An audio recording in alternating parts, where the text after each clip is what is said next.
Yo, it's Worm. Today I'm going to show you a guide on how to defeat the fire dragon. If you don't know what that is, watch this clip.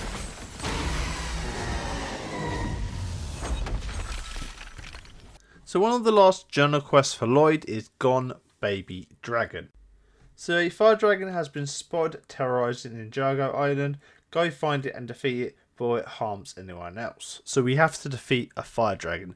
I'm going to show you how to do that, but you're going to need a few items. I'm going to break this video down into 3 parts. The first one is the items you're going to need. The second one is the location where you're going to find him. And the third one is how to actually defeat the red dragon. So you're going to need the following items. The first one is this relic, which basically gives you ice abilities when you held down L2, which is really strong against fire.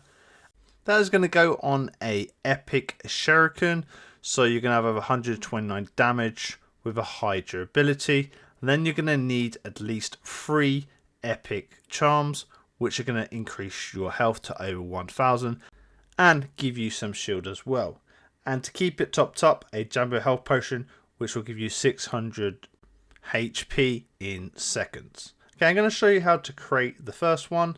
So you're going to need to go to Mastery and go to Ice Masters and go purchase the very last one. It's going to cost you 2000 essence.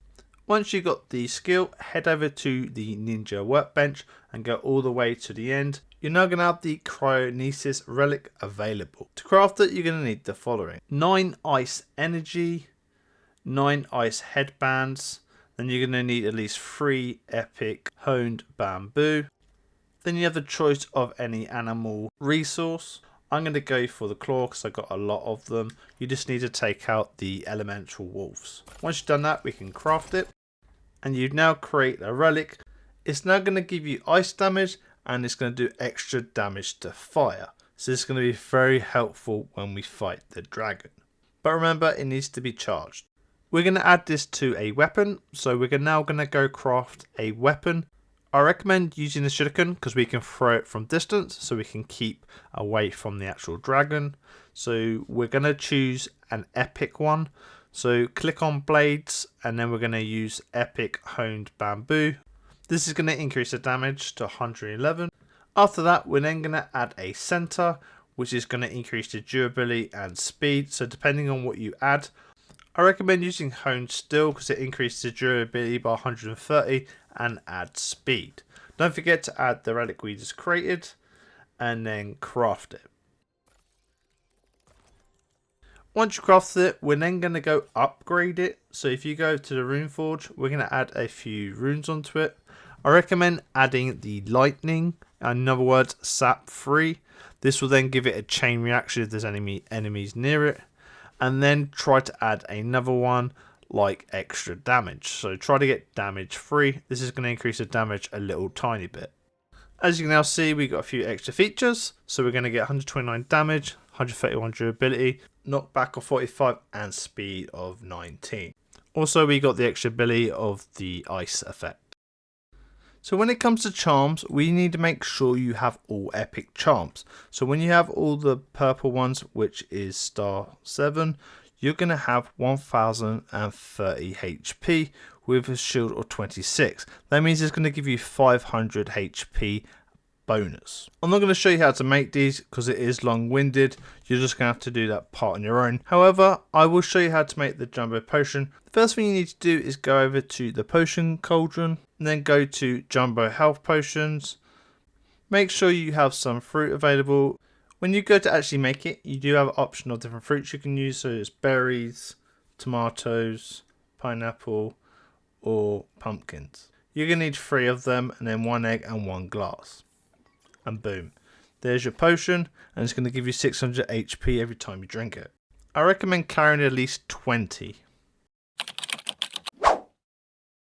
So when it comes to location, I found a spot where it's going to spawn every time.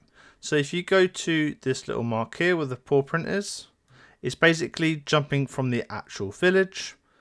You need to stay on the left hand side and you're going to notice a giant cave. So for example, if you go on the red bridge, just jump to the hard left and hug the left hand side. You're going to notice this little red like cave area. If you go towards it, he should spawn normally in front of it or to the right of it.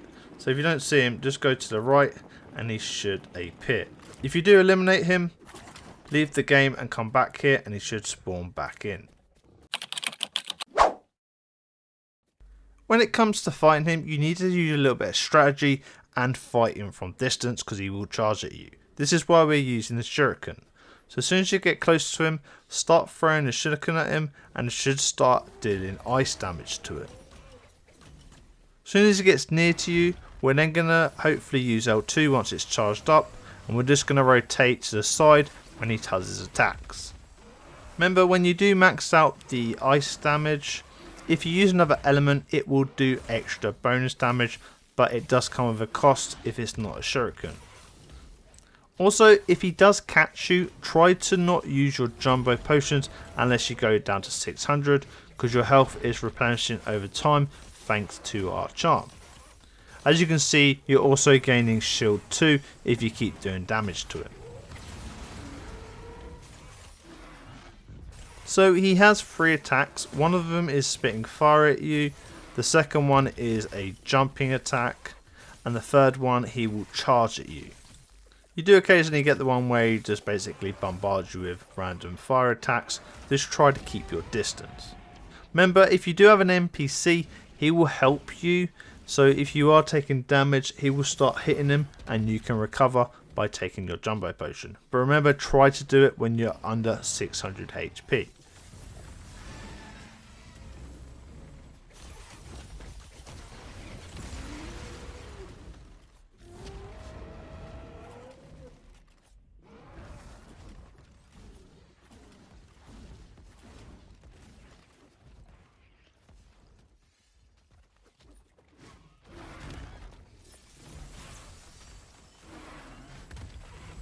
I've also found if you do die to him, if you come back here straight away, he will be that same health he killed you on. So once you do eliminate him, he is now going to drop you some goodies.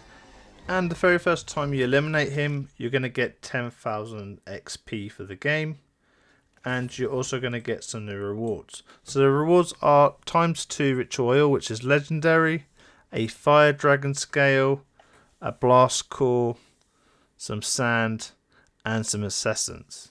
So when it comes to the fire dragon scale, this is going to use to help make 8-star charms. So if you go over to the ninja workstation, if you go to charms, right at the top you're going to have a legendary health charm.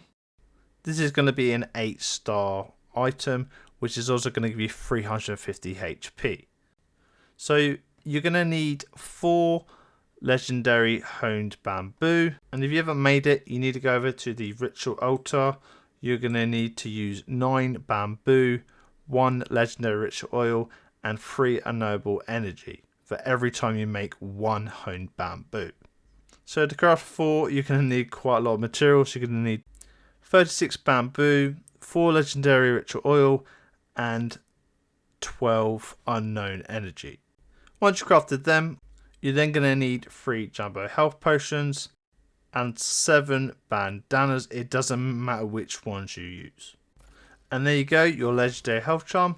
If you equip that, we're now going to increase our health by 60, and we also gained 1 extra shield. So that means we're going to go up to 1090. If you need any more help, guys, just leave a comment and I'll try to get back to you. Till next time, peace.